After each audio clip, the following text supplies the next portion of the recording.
오늘 하나님께서 우리에게 주신 말씀은 잠언 12장 17절에서 28절까지의 말씀입니다. 하나님의 말씀을 봉독하겠습니다. 진리를 말하는 자는 의를 나타내어도 거짓 증인은 속이는 말을 하느니라. 칼로 찌름같이 함부로 말하는 자가 있거니와 지혜로운 자의 혀는 양약과 같으니라. 진실한 입술은 영원히 보존되거니와 거짓 혀는 잠시 동안만 있을 뿐이니라. 악을 꾀하는 자의 마음에는 속임이 있고 화평을 의논하는 자에게는 희락이 있느니라. 의인에게는 어떤 재앙도 임하지 아니하려니와 악인에게는 앙화가 가득하리라. 거짓 입술은 여호와께 미움을 받아도 진실하게 행하는 자는 그의 기뻐하심을 받느니라. 슬기로운 자는 지식을 감추어도 미련한 자의 마음은 미련한 것을 전파하느니라. 부지런한 자의 손은 사람을 다스리게 되어도 게으른 자는 불임을 받느니라.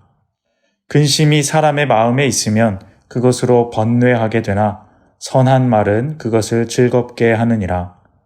의인은 그 이웃의 인도자가 되나 악인의 소행은 자신을 미혹하느니라. 게으른 자는 그 잡을 것도 사냥하지 아니하나니 사람의 부귀는 부지런한 것이니라. 공의로운 길에 생명이 있나니 그 길에는 사망이 없느니라. 아멘. 언어를 사용한다는 것은 대단히 큰 축복인 것 같습니다. 인간만이 할 수 있는 가장 위대하고 대단한 일 중에 하나가 바로 이 언어를 사용한다는 것입니다. 단순히 의사소통과 생존을 위한 대화가 아니라 소통을 넘어서 가치와 예술에 대한 표현을 언어로 할 수 있다는 것은 굉장히 놀라운 일입니다. 다른 동물들은 전혀 할 수 없는 인간만이 가진 능력입니다. 그리고 어쩌면 이것이 하나님이 인간을 특별하게 창조하셨다는 증거일 수 있습니다. 침팬지나 돌고래 등도 몇 가지 소통은 할 수 있다 합니다. 강아지들도 계속 훈련시키면 먹고 기다리는 등의 의사소통이 가능합니다. 하지만 그 이상은 불가능합니다. 아무리 노력해도 강아지는 시를 쓸 수 없습니다. 돌고래는 자신의 사랑을 노래하지 못합니다. 하지만 인간은 아주 어릴 때부터 놀랍도록 자연스럽게 언어를 습득하고 사용하며 점점 변형하여서 자기 뜻대로 자유자재로 표현할 수 있습니다. 남들이 생각하지도 못한 창의적인 표현들로 자신을 드러낼 수 있는 것이 바로 사람입니다. 그렇기에 인간은 하나님이 특별하게 창조하신 위대한 피조물임을 확실히 알 수 있는 것입니다. 하지만 그러하기에 인간의 언어는 특별하고 조금 조심스럽게 사용해야 합니다. 언어는 너무 특별한 능력을 가지고 있기 때문에 남들에게 사랑을 표현할 수도 있지만 때로는 남들에게 강한 상처를 줄 수도 있습니다. 언어는 사람에게 죄를 만들기도 합니다.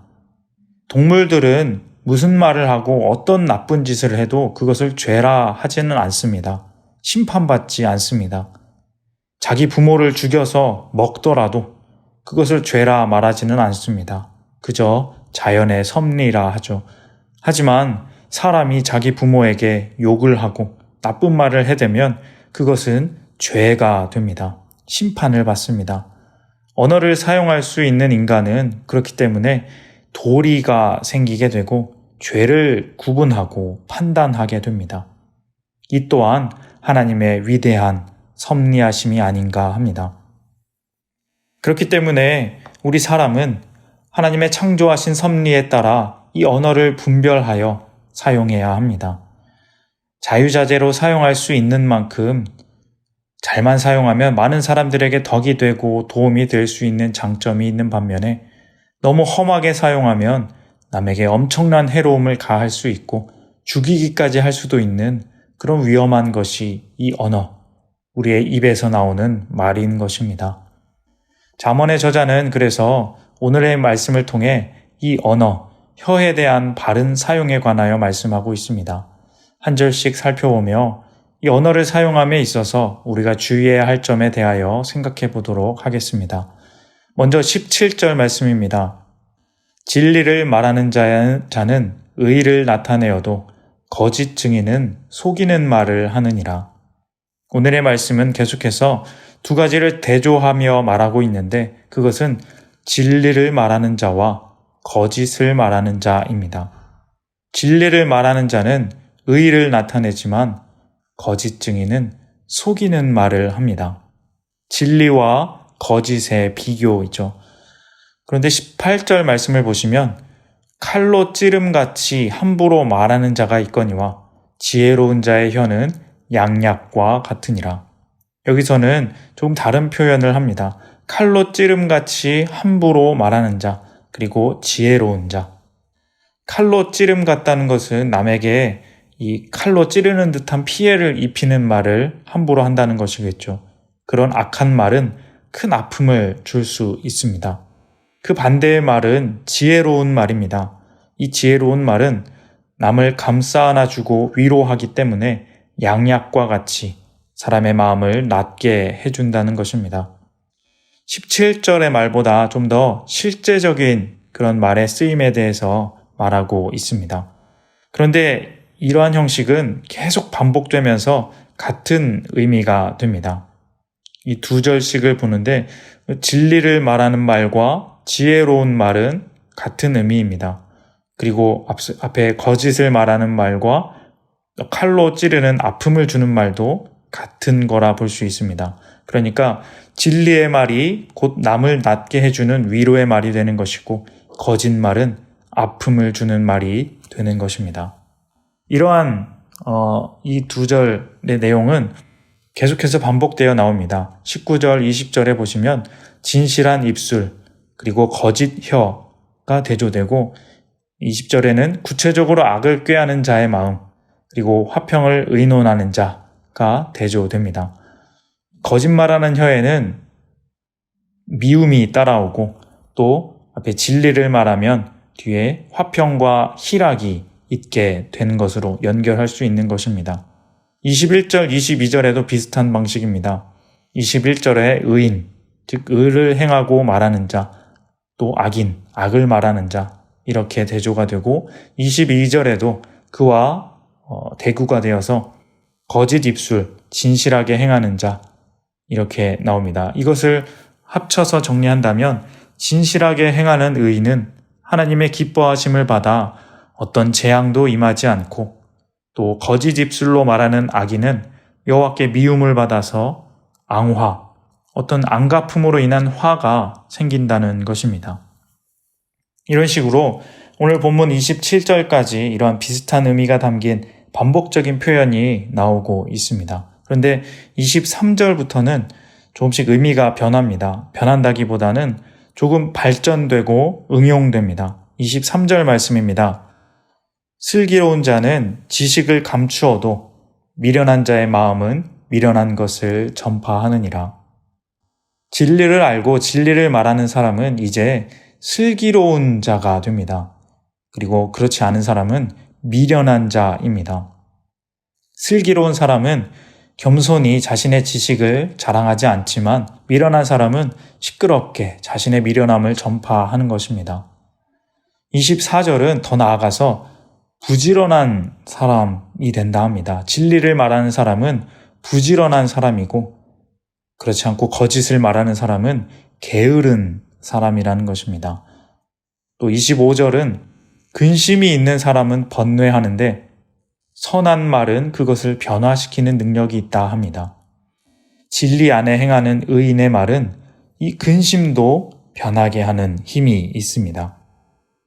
26절에 의인과 악인, 또 27절에 게으른 자와 부지런한 자, 이런 비교가 계속 나오면서 이렇게 진리를 알고 말하는 의인의 삶, 이 삶의 필요성을 계속 강조하는 것을 우리가 알 수 있습니다.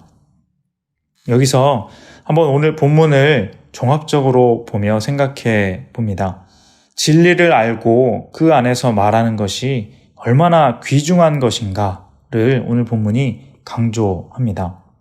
거짓을 말하지 않고 하나님 주신 말씀 안에서 진리 안에서 행하고 말하면 먼저는 남에게 도움이 됩니다. 거짓을 말하는 자는 남을 칼로 찌르는 듯한 피해를 주지만 의인은 선한 영향력을 준다는 것입니다. 하지만 이제 거기에서 그치지 않고 이 진리를 말하는 자에게는 평화가 있습니다. 어떤 재앙도 임하지 않는 복이 임합니다. 그리고 더 나아가서 진리를 말하는 사람은 슬기롭게 됩니다. 지식이 넘치고 지혜롭게 되는데 겸손하기까지 합니다. 그리고 자연스럽게 부지런하게 됩니다. 부지런하면 성공하게 되죠. 부자가 되고 또 남을 다스리는 그런 위치에 오르게 되는 복을 누리게 된다는 것입니다. 맨 마지막에는 결국 가장 중요한 생명을 얻게 됩니다. 28절 말씀입니다. 공의로운 길에 생명이 있나니 그 길에는 사망이 없느니라. 아멘. 처음에는 사실 작은 일이었습니다. 우리가 말하는 것, 우리가 늘 사용하는 이 언어에서 하나님께서 주신 말씀, 그 진리를 말하고 거짓을 말하지 않는다면 우선은 남에게 덕이 되고 피해를 입히지 않게 됩니다. 이것은 기본이고 작은 결과이지만 이제 그러한 말씀의 진리를 말하는 자는 의인이 되고 평화를 누리게 되고 재앙이 임하지 않으며 더 나아가 지식이 넘쳐 슬기롭게 됩니다. 또한 겸손하게 되며 부지런하게 되어 결국 놀라운 성공과 부가 따르게 되는 그러한 복을 얻게 된다는 것입니다. 거짓을 말하는 악인이 결국 사망에 이르게 될 때 진리를 말하는 혀는 이 혀를 가진 사람은 진정한 생명을 얻게 되고 하나님의 나라를 살아가게 되는 놀랍고 큰 복을 얻게 된다는 것입니다. 이 모든 일의 시작은 우리의 혀, 입의 말입니다. 칼로 찌르는 험한 말이 아니라 진리의 말, 예수님 십자가의 사랑이 담긴 복음의 진리의 말을 쓰는 사람이 이 놀라운 복을 누리게 된다는 것입니다. 사랑하는 성도님 여러분, 오늘 우리의 하는 말들 속에 이 진리의 말이 가득하기를 소망합니다. 작은 것이라 아무것도 아닌 것이라 생각될 수 있지만 별 큰 영향이 없을 것이라 생각할 수 있지만 오늘 내가 남들에게 하는 작은 말들이 내 가족에게, 부모님에게 또는 자식들에게, 직장 동료들에게 가볍게 하는 말들이 남을 찌르게 하는 말들이 아니라 정말 이 진리, 예수님 십자가의 진리에 맞게 사랑과 평화가 가득한 선한 말들로 하나씩 채워지게 될 때 우리의 삶은 놀랍게 달라질 것입니다. 의인의 삶, 생명의 복이 가득한 놀라운 축복의 삶이 될 것입니다. 함께 기도하시는 귀한 성도님들 모두 우리 인간만이 할 수 있는 하나님의 놀라운 선물인 이 언어를 사용함에 있어서 진리 안에 행하시기를, 선한 혀의 삶으로 인해 큰 생명의 복을 받아 누리는 우리 모두의 삶이 되시기를 주님의 이름으로 소망합니다. 기도하겠습니다. 하나님 아버지 감사합니다. 우리에게 이토록 귀하고 아름다운 언어를 주심에 참으로 감사드립니다. 하나님께서 주신 이 인간만의 놀랍도록 훌륭한 도구를 가지고 거짓을 말하며 남을 찌르는 도구로 사용하지 않게 하여 주시고 오직 진리 안에서 행하며 십자가의 진실을 담아 사랑과 평화의 언어만을 사용하게 하여 주시옵소서. 그러할 때 주어지는 겸손과 지혜와 부지런함을 우리에게 허락하여 주시고 이 땅에서의 부유함과 넓은 마음, 생명의 풍성한 복을 항상 누리는 하나님 기뻐하시는 하늘나라의 삶을 살아가는 우리 모두의 삶이 될 수 있도록 하나님 함께하여 주시옵소서. 예수님의 이름으로 기도합니다. 아멘. 생명의 말씀으로 나를 채우사 주의 길 예비케 하소서. 성령의 능력으로 선포하게 하소서.